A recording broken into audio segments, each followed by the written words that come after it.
RG3 say, hey, that was my fault. The interception was on me. What do you make of his post-game comments, considering the old RG3 and what he would say? I think they show great maturity. I think he starts to understand, he and I have had conversations about being the quarterback. And the one thing you can't be as the quarterback is a French waiter. We. You've got to be an I guy. I made a mistake. I've got to shoulder the blame. But it really wasn't RG3's mistake when you start to look at the play a couple of years ago. So for me, it shows great maturity as RG3 tries to resurrect this career. What do we always say in professional sports? Two types of athletes: those who are humble and those who are about to be.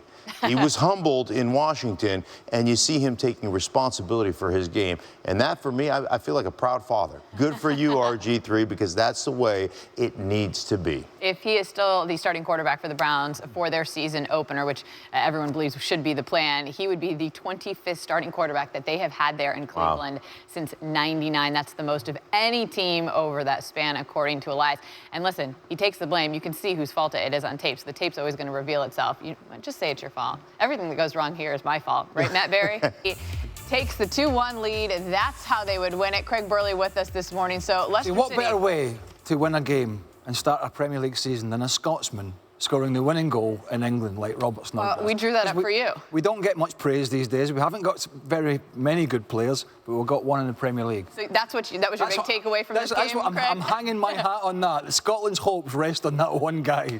We heard from Leicester City's manager before the game about them repeating. What's their biggest challenge? And they're already 0-1 right now. He's very pragmatic, isn't he? He was pragmatic last year.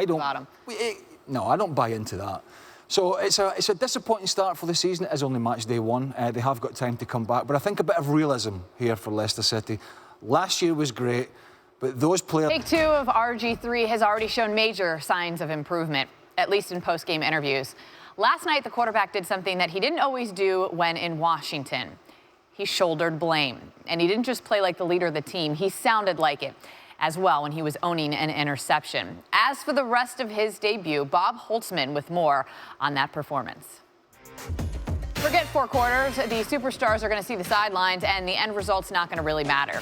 But this is no ordinary preseason game. It is the return after 21 seasons of the NFL to LA. And for the milestone, extra seats have been added to a preseason affair. 91,000 are expected to fill the Coliseum to see the Rams take on the Cowboys. Among those with us now, it's a Cowboys-Rams game once this thing actually kicks off. What's the one storyline you're watching for on this field? Well, we talk so much about Tony Romo being, but they played pretty well under, under this system where they ran to the football, they created turnovers. Rod Marinelli's always been that coach that has gotten that out of his players. So can they kind of have that same type of preseason game ever, Schlereth?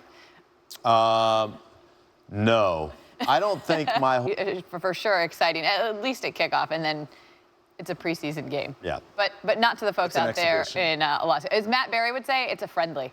It's really just an NFL friendly.